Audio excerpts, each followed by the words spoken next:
The board of the National Student Financial Aid Scheme is still being criticized from student organizations, or facing criticism at least from student organizations, after last week's dismissal of the CEO Andile Nongogo after an investigation into corruption at the entity. The Progressive Youth Council now says it wants the entire NSFAS board to be sent packing. For more on this, let's speak to the NSFAS spokesperson, Mr. Slumezi Skosana, who's joining us by phone tonight. A very good evening to you, sir. Good to have your time. So, a CEO who's had to be fired after allegations of misconduct and certain breaches detailed by NSFAS itself. You've got him now making allegations, similar allegations, that is, against the board chairperson. Is it time for the board to go? The basis for our discussion is the investigation that was conducted into the allegations that were made against the CEO. And I think one would have expected, the CEO to answer directly, to the findings of the report, so that one can compare the apples with apples. So I do not think that it is time maybe to talk about that right now. I think my responses would be restricted, to the findings that have been made by people competent, to do the job of investigation, and on that basis, I think he has had to be sent packing. But if there are allegations against the board and any other person for that matter, I think due process would have to be followed, so that appropriate actions can be taken, not on the basis of allegations, but... Apologies. What is being said is that because much of what the CEO has now been fired for, as relates to the appointment, the apparently regular appointment of the service providers who were involved in the payment system, which we know had multiple problems, delays that left many of the poorest students without money. What has been said is that the board should, in good conscience, also leave, because ultimately they did nothing to prevent that happening, and even as it happens, it appears the CEO was able to pull the wool over their eyes without any of them taking note until other people flagged the problem. So that is why there is this call for the board to go. Well, I think it has to be said, Tembegira, that the board is not operational. The board has got fiduciary responsibilities of identifying and mitigating risks. And it also has a duty, of management oversight.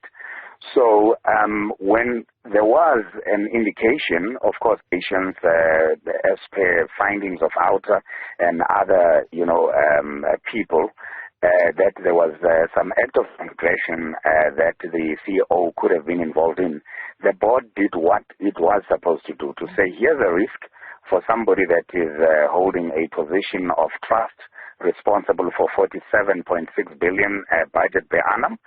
When this is being said, the board could not have turned a blind eye, to that. Hence, that once led by Advocate Nzoga was brought in, to try and assist the board in seeing through the details. And on the basis of that finding, the board had to take the action that it did, which was to firstly give the CEO the opportunity to respond, to the findings, and then after that take a resolution. But there's a serious problem at NSFAS internally, is there not, when OUTA basically has to come from the street and flag such a serious issue without it having been picked up internally? Now, remember, like I said, that the board would not be operational. Such things could happen, because the board is not at NSFAS on a daily basis. So they do not know that, what happens on a daily basis. But of course, based on the reports that are being given, to it, and recommendations that are being made by the CEO and management, they would then apply, their educated brains on the recommendations and approve. And you must remember that the appointment of the direct allowance payment partners was based on something that was agreed upon as policy and strategy to say that NSFAS is going to be student-centered, and in doing so, it's going to seek to pay students directly. So that as a principle was understood. So when management made representations to the board that, the partners have been found to assist us, to achieve that objective, the board could not have, I think, taken any other decision except that it would approve. Okay. So I'm not being defensive, but I'm just trying to point out that it would have taken, the people that it has taken now, to be able to see something of this nature. So but I think the board must be commended for having responded swiftly once such act of transgression was picked up. Except it's very difficult to commend the board because by your former CEO's account, this sort of thing is not unusual where people either on the board or as the now investigation is found against him, where there is interference in the awarding of contracts, because he alleges that the chairperson of the board, Ernest Kosa, had similar cases of interference, and basically he also claims that his digital signature was forged, if you will, for want of a better phrase, and then that was then used to push through a long-term lease with Mr. Kosa's interference. It would be, it's interesting that that gets brought up only at a point when, somebody has to be answerable, to issues that are linked, to him. So I wouldn't want to venture into those issues because the issues that he has raised are not related to the appointment of service providers for direct direct payment of student allowances. They're linked to somewhere else. So it may be that the timing by Nongogo is opportunistic, but that does not necessarily mean that the allegation itself is false. Is NSFAS going to investigate? Hence, I'm saying that, South Africa is a constitutional democracy, and where due process is paramount. So if there are such issues that that are being raised, there's legal recourse,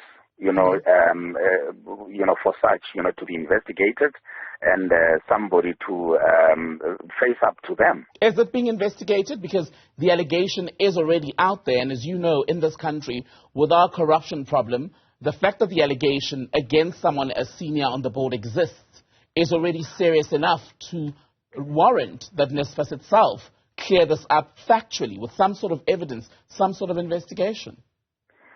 Well, when such comes up, of course, as I said, that there's legal recourse. Let there be somebody that takes it to court so that it can be responded to appropriately.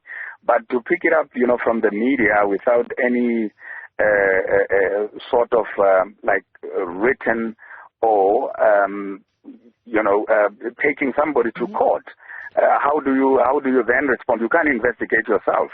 Somebody has to take action. But it can't be the standard, though, Mr. Skosana, that to investigate allegations of contract interference in the awarding of contracts against the NSFAS chairperson of the board, someone has to go to court to make the allegation. Surely that cannot be the bar that you set yourself as far as to what you look into. No, I am saying to you, the NSFAS, the management, reports, I would say is answerable to the NSFAS board.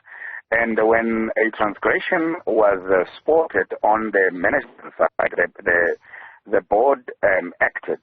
So I would imagine if I just apply my simple logic that in case there's something against Mr. Kosa, then the accounting of... Mr. Skosana, are you still there? Authority of Kosa to the matter. But until that happens, you and I can only talk about it. There's nothing that we can do or comment on. So no one among the board, not even the minister, feels that this is a serious enough allegation to actually investigate at this stage?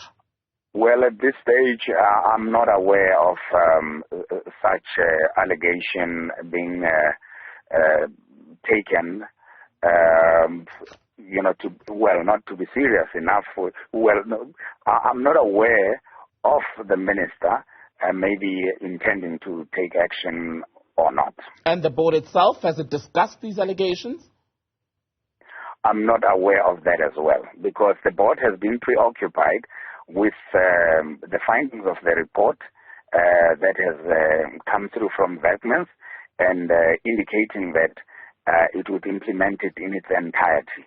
And the implications of that report are that, the CEO would be fired, because that's what the recommendation said. And also that the fintech companies, because there's a clear indication that they have been irregularly appointed, at least according to the finding, that they will be engaged so that at any particular time when action is taken against them, or when whatever is in place is undone, the students, their well-being and their welfare would not be affected. They will continue to get their allowances, and they will write exams with food in their stomach. Okay. But until then, no one at NSFAS, not the board, not the higher education minister, believes that an allegation by a CEO that the board chair was involved in interference of the contractual process, and that he was pressured basically to push through certain commercial arrangements, and allegedly his signature even forged. No one within NSFAS or the higher education department thinks that warrants investigation, even if it's for the sake of assuring the South African public that we're not dealing with another situation where a senior person within the organization is essentially allegedly involved in its looting. Well, I am not aware of any action, especially. I think the minister would be best placed, for something like this, because Mr. Kosa is answerable, obviously, to the department, the shareholder, in that regard. Mr. Slumezi Skosana, good to speak to you, spokesperson for the National Student Financial Aid Scheme. Thank you for your time.